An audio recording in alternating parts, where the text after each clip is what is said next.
Salutations les gars, j'espère que vous allez bien. Alors le FC Barcelone se déplace à Levante. On voit ça ensemble.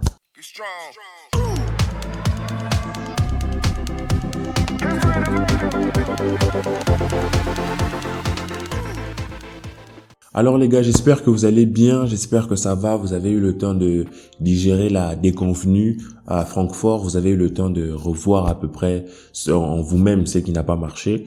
Maintenant, le FC Barcelone se déplace à Levante pour notre course à la deuxième place, voire peut-être au titre. Mathématiquement, on n'est pas encore trop loin du titre. Alors, ça sera vraiment une course très compliquée. On va essayer de voir ensemble pourquoi. Vous allez comprendre que franchement, cette fin de saison sera très tendue. Et si on arrive à arriver, ne fût-ce qu'en quart ou en demi-finale de l'Europa League, et on arrive à finir deuxième voire troisième, on aura super bien géré ça. Mais avant de commencer la vidéo, je tiens à te présenter un nouveau concept.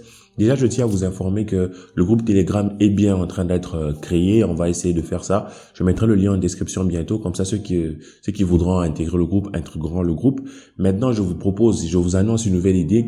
Officiellement, je vous invite à venir parler avec moi sur cette chaîne. Comme je vous ai souvent dit, c'est ma chaîne, mais c'est aussi votre chaîne. Alors, je vous propose de vous donner la parole. Qu'est-ce que ça veut dire? Sur mon Instagram, ça se passera sur mon Instagram. Je vais essayer de vous proposer peut-être chaque semaine un sujet ou différents sujets. Et vous allez choisir quel sujet vous parle et tout. Et bien sûr, j'inviterai quelques personnes qui pourront me faire des petites vidéos, m'envoyer ça sur mon Instagram en privé et tout ça. Et je vais essayer de balancer ça ici pour qu'on puisse un peu voir les avis de tout le monde à propos de tout le monde. On va commencer déjà aujourd'hui et maintenant. Je vous demande qu'est-ce que vous en pensez de Ansu Fati en numéro 9. Parce que plusieurs d'entre vous pensent qu'on n'a pas besoin de Haaland, on pourrait se faire Aubameyang tranquille en poste de numéro 9. D'autres pensent que Ansu Fati pourrait être replacé en numéro 9, c'est une idée. D'autres pensent à Darwin Nunez, d'autres pensent, il y a plein de noms qui sortent comme ça, Lewandowski, patati patata. Alors vous, qui vous pensez être capable de gérer ce poste-là? Vous allez me dire ça en vidéo, une petite vidéo sur Instagram, le lien se trouve en description, pardon. Vous me faites une petite vidéo où vous expliquez, vous me donnez vos arguments bien sûr, pourquoi vous préférez Lewandowski ou pourquoi vous préférez Ansu Fati en 9. Et j'essaierai de faire une vidéo qui rassemble tout ça, bien sûr, si vous êtes réactif, si vous aimez le concept.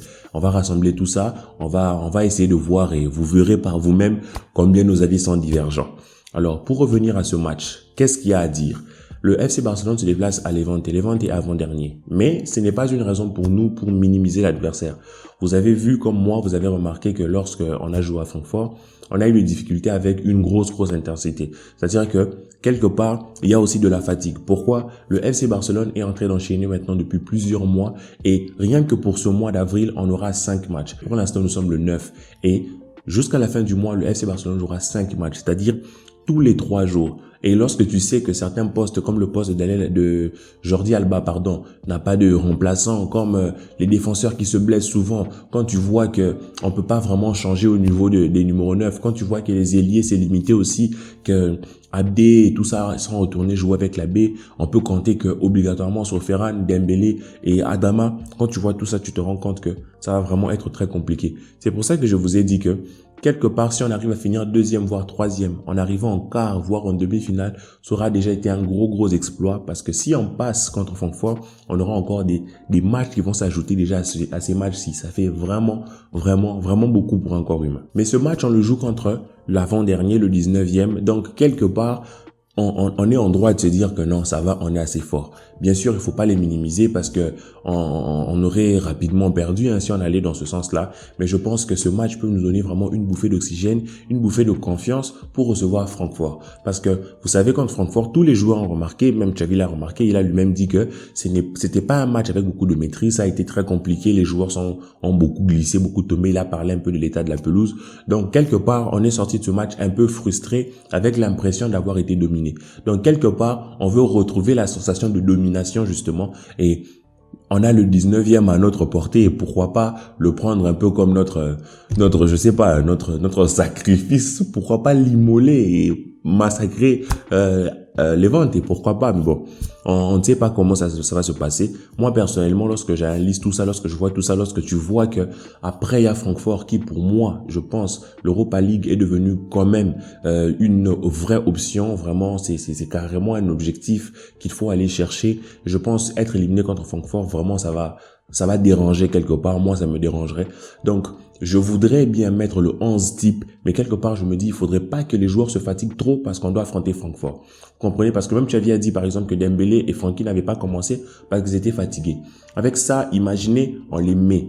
Et puis, ils sont obligés de jouer tout le match, tu vois. C'est ça qui est problématique. Il y a deux possibilités. Vous verrez avec moi que j'ai essayé de réfléchir à 4, 5, 11, on verra ça ensemble. Mais il y a deux possibilités. Soit tu mets le 11 pour faire le taf, soit tu te dis, non, je mets pas le 11, je vais mettre une équipe remaniée, mais au cas où ça se bouscule, je remets les joueurs principaux. Le problème, c'est que si tu mets le 11 comme ça, qu'est-ce qui se passe? C'est que tu peux avoir un match compliqué. Finalement, les joueurs titulaires doivent jouer tout le match ou quasiment tout le match pour certains d'entre eux. Et c'est ce qui va faire que tu vas te retrouver avec des joueurs cramés. Jordi Alba qui joue tous les matchs depuis 400 ans, ça doit être fatigant pour lui même contre Francfort. On l'a vu, sa prestation n'était pas du tout de haute volée. Et lorsque tu vois d'autres joueurs comme Araujo qui a joué latéral droit, qui va jouer défenseur central, Piqué est blessé, peut-être il manquera Francfort, donc il devra encore jouer.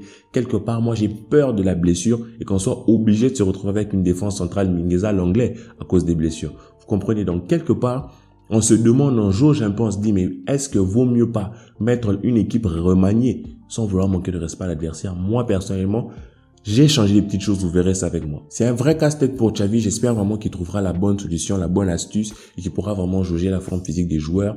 Mais quelque part, moi, je me dis qu'il faudrait quand même, c'est vrai que Séville a gagné, mais je pense qu'il en a quand même de la marge pour jouer la Ligue des Champions l'année prochaine. Il faudrait essayer d'aller gagner le titre en Europa League. Donc pour moi, la priorité en ce moment, c'est aller passer Francfort. Donc il faudrait pas que le joueur se crame trop. C'est pour ça que moi, dans mes 11, je vous propose ceci. C'est bizarre, franchement, je vous l'accorde. Je mets Luc Ballon d'Or comme vous voyez, Adama et Ferran Torres. Je mets pas Dembélé parce que j'aimerais avoir un Dembélé frais pour Francfort. On aura vraiment besoin de lui.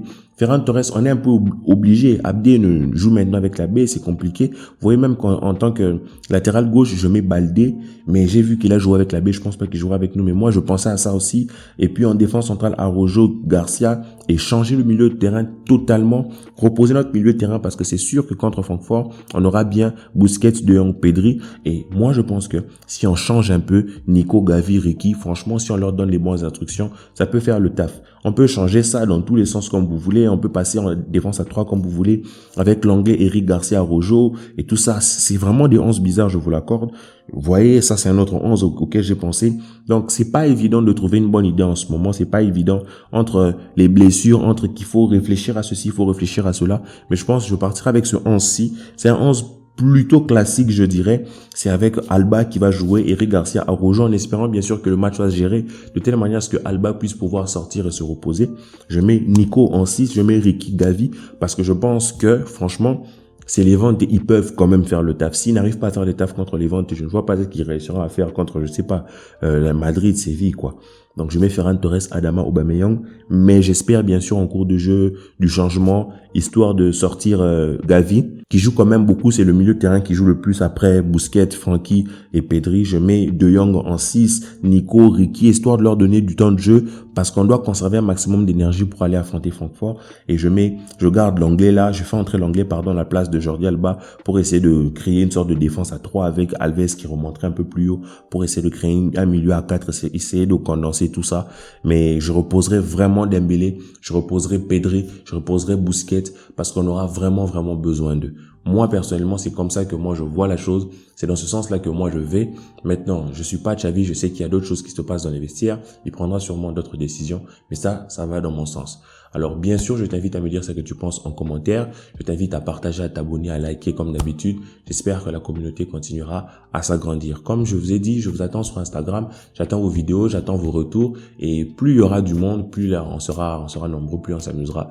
Donc, bien sûr, je suis là, je vous attends, j'attends vos messages, en profitez pour vous abonner et tout ça.